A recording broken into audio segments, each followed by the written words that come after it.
بالله من الشيطان الرجيم بسم الله الرحمن الرحيم. حاضرین سامعین کرام، کل آپ اور ہم فاتحہ اور اس کی حقیقت کو سماعت فرمائیں کہ فاتحہ کہتے کس کو ہے اور کس طرح دی جاتی ہے. اب یہاں سے جیسا کہ بتلایا گیا تھا کہ زباہ کے مسائل کا آغاز ہو رہا ہے. یہ زباہ کس کو کہتے ہیں؟ کہا جا رہا ہے کسی جانور کے گلے کی رگیں شرعی طور پر کاٹنے کا نام زباہ ہے. کسی جانور کی گلے کی رگیں شریعت نے جو طریقہ بتلایا ہے اس طریقے پر کاٹنے کا نام زباہ. اب اس کی وضاحت میں لکھ رہے ہیں زباہ سے جانور کا نجس خون جلد اور آسانی کے ساتھ نکل جاتا ہے، جس کے بعد ذبیحہ پاک اور حلال جانور کا گوشت کھانے کے قابل ہو جاتا ہے. ذبح کرنے کے بعد جانور کا نجس جو خون ہے جلد اور آسانی کے ساتھ جو رگیں کاٹتے ہیں اس سے نکل جاتا ہے، جس کے بعد ذبیحہ جس کو ذبح کیا گیا وہ پاک ہے، اور حلال جانور اگر ذبح کیا گیا ہے تو اس کا گوشت حلال ہے اور کھانے کے قابل ہو جاتا ہے. اس کے بعد دوسرے مقام پر دوسری باتیں لکھی جا رہی ہیں کہ ذبح میں ان 4 رگوں کا کاٹنا ضروری ہے. نمبر 1 نرخرا، یعنی وہ رگ جس سے سانس آتی اور جاتی ہے. نمبر 2 مری، وہ رگ جس سے کھانا پانی پیٹ میں جاتا ہے. نمبر 3 اور 4 دونوں شہرگ ہیں جس میں سے خون پھرتا ہے اور جو نرخرے اور مری کے دائیں بائیں ہوتی ہیں. یہ 4 رگیں جانور کی کاٹنا ضروری. 2 رگ ہے، ایک ہے نرخرا اور ایک ہے مری. ایک رگ سے سانس آتی جاتی ہے اور ایک رگ سے غذا آتی جاتی ہے. یہ 2 رگ ہیں. پھر ان دونوں کو لگے ہوئے 2 شہرگیں، ایک نرخرا اور ایک مری. یہ 2 شہرگوں کے درمیان یہ 2 رگیں، 2 شہرگ اور یہ 2، ان چاروں کو کاٹ دیے جانور ذبح ہو گیا. ٹھیک ہے. پھر اس کے بعد ترمیم میں کہا جا رہا ہے اگر ان میں سے 3 رگیں یعنی نرخرا مری اور ایک شہرگ بھی کٹ جائے تو ذبیحہ حلال ہوگا. 2 شہرگیں بتلائی گئی نا، دونوں رگوں سے لگی ہوئی ہیں، تو 2 شہرگوں کے بجائے 2 رگیں نرخرا اور مری، ساتھ میں ایک شہرگ یعنی 3 رگ بھی اگر کٹ گئے تو جس کو ذبح کیا جا رہا ہے ذبیحہ حلال ہے، اس کو استعمال کیا جا سکتا ہے.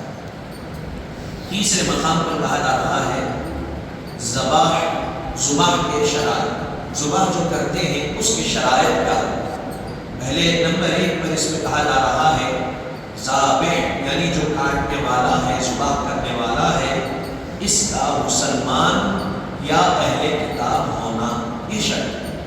جو جانور کو ذبح کرنے والا ہے شرط ہے کہ وہ مسلمان ہو یا اہل کتاب. اب اس کی وضاحت میں لکھ رہے ہیں یعنی ذابح کس کو کہتے ہیں یہ تو سمجھ گئے ذبح کرنے والا. اہل کتاب کس کو کہتے ہیں؟ یہود اور نصارہ، ان کو اہل کتاب کہتے ہیں. یا تو مسلمان کاٹے گا یا اہل کتاب یہود اور نصارہ کاٹیں گے ذبح کریں گے تو یہ کرنا درست ہے، ایسا کیا جا سکتا ہے.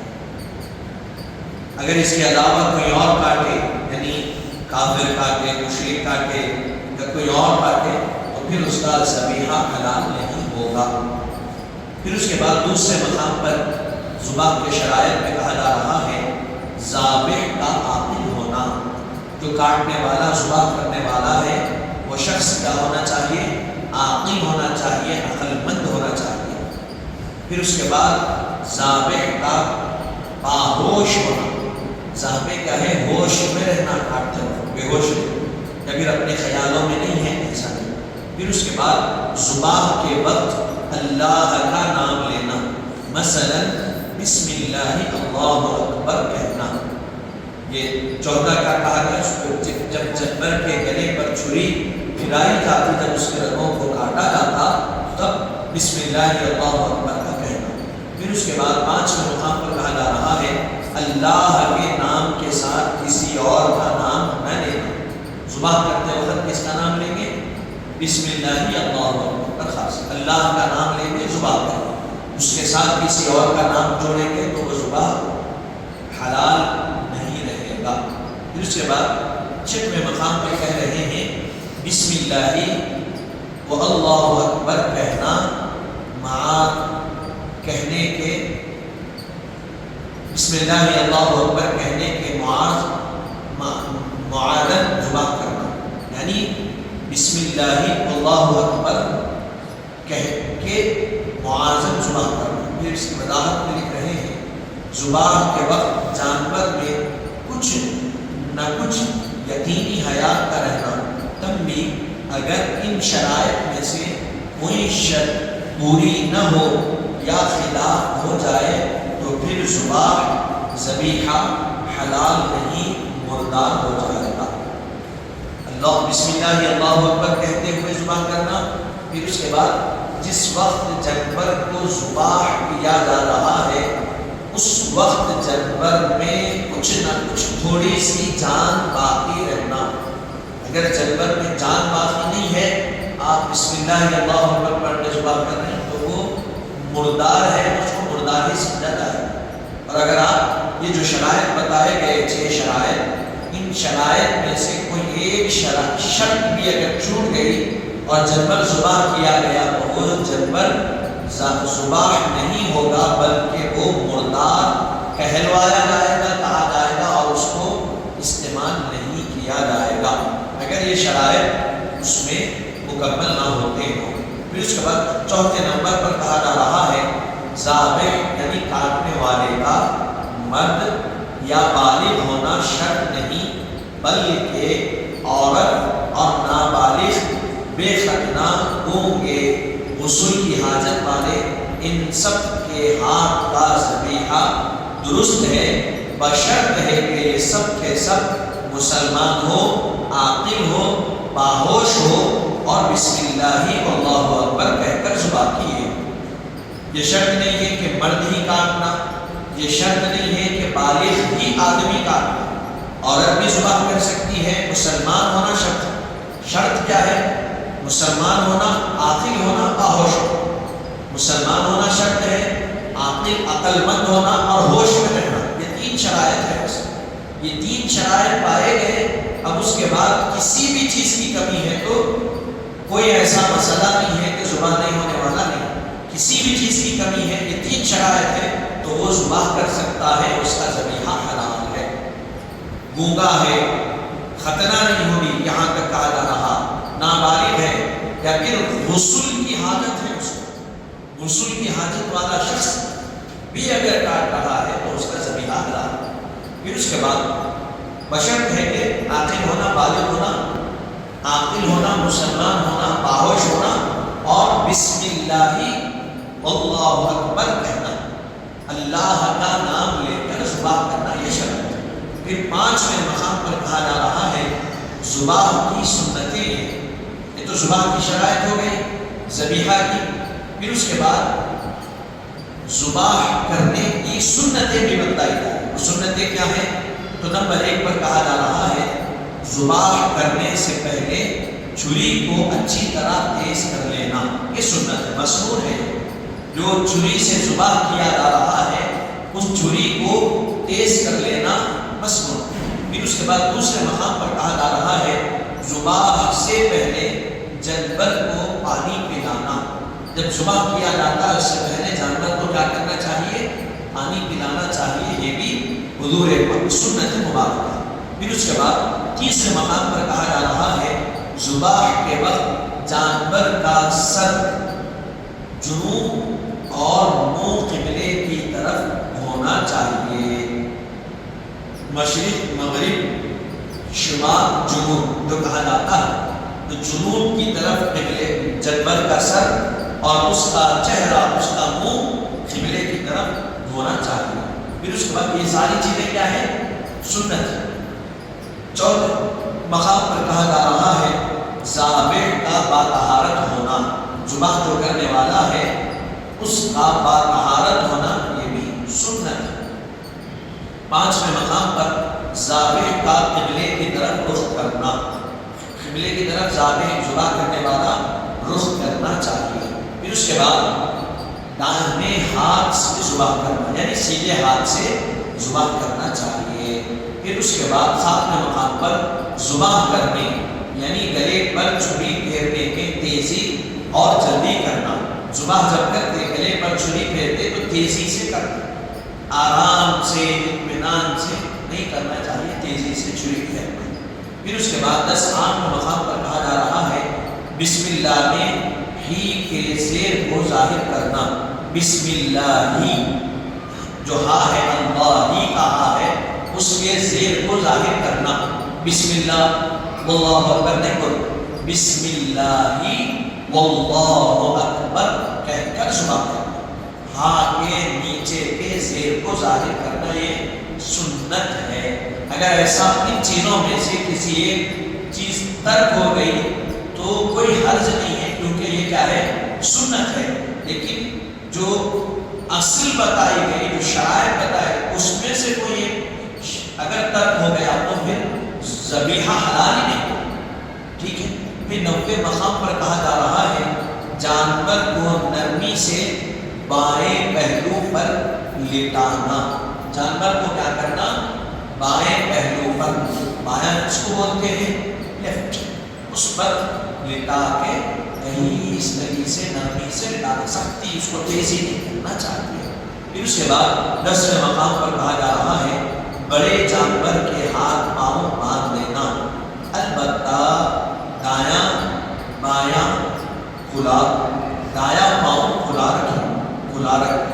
بڑا جانور ہے تو اس کے پیروں اور ہاتھوں کو باندھ دینا چاہیے کہ وہ جو ذبح کرنے کے بعد اٹھے نہ، بھاگے نہ، وہ سمجھے۔ لیکن باندھتے وقت دایاں پاؤں ایک کھلا رکھ دینا چاہیے، یہ سنت ہے۔ پھر اس کے بعد 6ویں مقام پر کہا جا رہا ہے ذبح کرنے کا طریقہ۔ اس کا طریقہ کیا ہے ذبح کرنے کا؟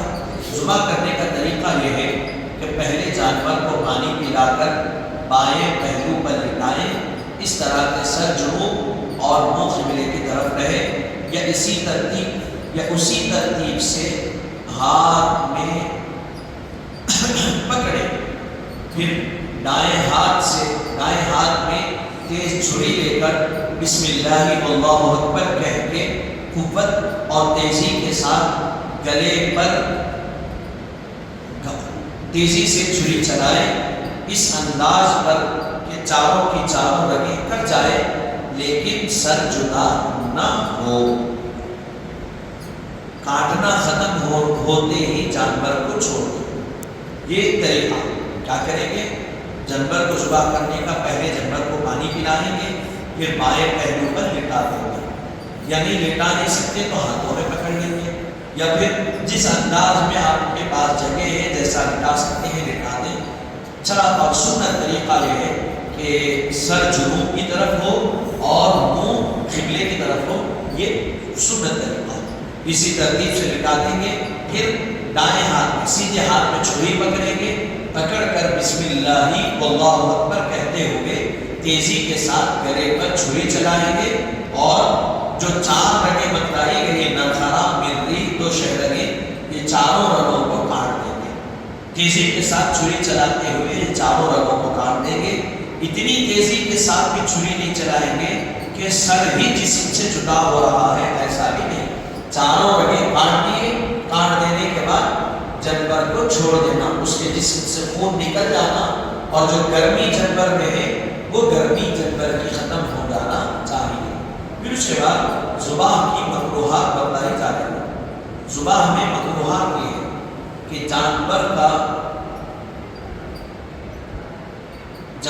کو لٹا کے اس کے روبرو چھری تیز کرنا، یہ کیا ہے؟ مکروہ۔